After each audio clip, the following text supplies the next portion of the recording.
This is the Extra Point Podcast from Arizona's family. All right, the Phoenix Suns have a new owner. Let's learn more about him from a man who's on the ground in Lansing, Michigan, and been around the Michigan State basketball program. Ian Kress from the CBS affiliate in Lansing. Ian, thanks so much for joining us today. This was kind of exciting news for us here in the Valley of the Sun. How's it being met there in Michigan? Yeah, it's an exciting day as well for us. Obviously, Mat Ishbia is a name a lot of people have gotten familiar with over the last 2 years. He's made a lot of donations to the university. Obviously, that's where he went to school. But yeah, it's exciting for Michigan State fans knowing that this is now the third Michigan State alum to now own an NBA franchise. You have Ishbia now. You have Dan Gilbert with the Cleveland Cavaliers and Tom Gores with the Detroit Pistons. So it's an exciting day, that's for sure. Yeah, and that Dan Gilbert rivalry might be something to watch there. We have two mortgage companies along with basketball teams, Cleveland and Phoenix, that might be a little budding rivalry in the NBA, no? Yeah, who knows? Maybe they'll meet in the finals one day. I think I saw someone tweet that out, that'd be kind of a cool matchup to have Gilbert and Ishbia go up against each other with their two teams. Yeah, and I was trying to research and see if Magic still owned any of the Lakers after that weird press conference a couple years ago. So that would make four, I think. I haven't been able to figure out if maybe he just owns part of the Dodgers. So that counts. A lot of Michigan State alums in pro sports. Exactly. Yeah. I mean, it's kind of crazy how it's all unfolded with, especially with Ishbia. Just, I remember when he made a large donation to Michigan State, $32 million for all the athletic facilities they're going to start building. It was kind of like, who is this guy? We didn't really know much about him, at least some people. And then you looked him up. You're like, oh, okay, he was a walk-on the national championship team Michigan State had in 2000. And it's kind of cool to see how his development and his story has really come to fruition after playing at Michigan State, and just the impact Tom Izzo really had on him as a player to lead to the success he's clearly had in the professional world. All right, so yeah, tell us a little more. Have you had a chance to interview him, be around him? Who is Mat Ishbia?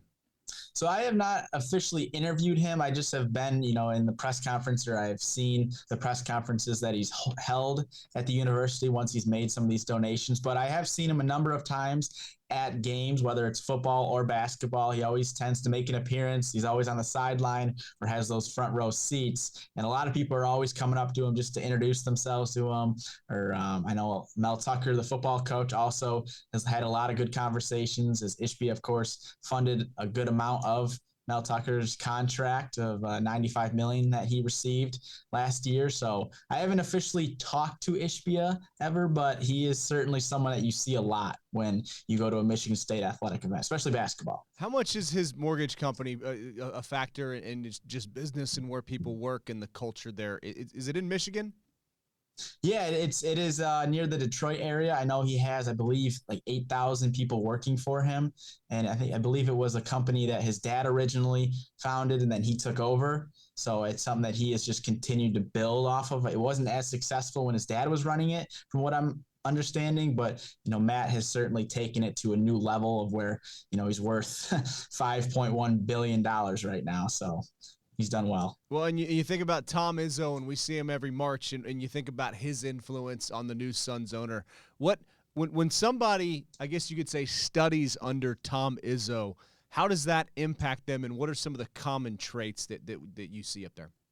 Yeah, so I remember when Ishbia held a press conference back in February of 2021, Izzo also was in that press conference, and he just talked about how he felt honored that Ishbia really has gone from a walk-on and to now being this multi-billionaire. And Ishbia said something that was really cool, because he said, he learned to lead through Izzo. He's someone that he saw the drive, the passion that he had for coaching and success. And that's something that really stuck with Ishbia once he left college. And it's also why the donation that he's making to Michigan State, the $32 million, is why he's going to be naming the football building after Tom Izzo. So it's a new football building is coming to campus, and it's going to be named after the basketball coach, Tom Izzo. So those two have had a huge impact. Izzo always talks about how, he never expected the walk-on to be this successful. He always thought maybe like one of the high-end players that really are the ones that led to the national championship would be making all the money, but he certainly is proud of them. And he had a lot of tears too, I remember, when the donation came about, because it was during a time when all of us were going through the COVID and a lot of universities were impacted with funding and just money, and Ishbia really stepped up. And for Tom Izzo, he loves the university. That meant a lot to him. You think we'll see Tom Izzo perhaps down here courtside. There's even some thought would he ever want to join the NBA ranks? What kind of feel do you have for that situation? I don't think he would want to join the NBA. I know that's been tested. I think the Cleveland Cavaliers, actually, with Dan Gilbert as the owner, that was an option a couple of years ago. But Izzo certainly seems like he's really locked in with Michigan State. He wants to bring another national championship to East Lansing. I'm sure you'll see him a bunch. I know he goes to a lot of Golden State Warriors games to see Draymond. So I have a feeling he'll be at a lot of Phoenix games, whether it's the Suns or the Mercury. I think Izzo will be down there a lot, but I don't think he'll be there as the head coach. And what kind of competitor are we getting here? We saw the Real Sports clip where Ishbia was talking about competition. It seems like he's all in on Michigan State sports. You get a sense of what kind of competitor he is. Oh, yeah, he certainly is all in. It's a big reason why he helped fund, of the $95 million Mel Tucker, the football coach, got last year. Ishbia funded $14 million of that because he was so bought into what Mel Tucker has been doing. I know it was one season of great success. They went 11-2. This past year, not so much. They did go 5-7, so a little bit of a disappointment. But they can still see what Tucker is going to bring because football is the moneymaker at a lot of universities. Even though the basketball program has had all this success at Michigan State, the football is the one that'll bring in all the dollars. And Ishbia sees that. That's why he invested into a new football building for the practice facility, and that's why he invested in Mel Tucker, because he wants to see that program do well as much as the basketball program. And what's going on up at Michigan State? Is the business school like that good? Like, do we all need to be taking classes? I mean, we got three NBA owners now. I know. I wish I would have known that a little earlier. Instead of getting a journalism degree from Michigan State, I would have gone into business. But, it certainly is a great program. They do a good job of producing a lot of great talent, obviously. But I also think just with Ishbia, the knowledge that he learned from Izzo really propelled him to take another step than maybe, a traditional student like myself would have taken.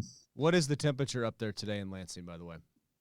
Ooh, it is 32 degrees, and we're expecting single digits on Christmas. Wow. So, yeah, that'll not be fun.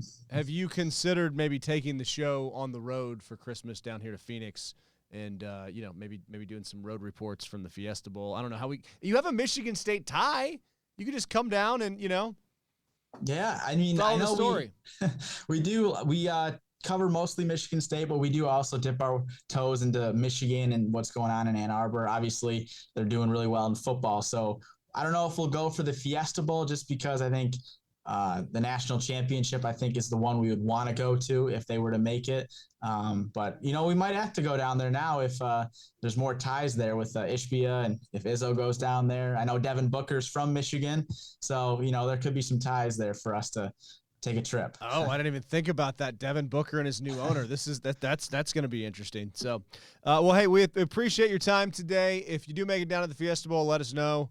Maybe we'll even dial up a little look live report for you if you need something on New Year's Eve. I know, content on the holidays can sometimes be tough in the sports business. And we appreciate your time today. Yeah, thank you very much, Mark. I appreciate it. The Extra Point Podcast is a production of 3TV, CBS 5, and azfamily.com in Phoenix, Arizona.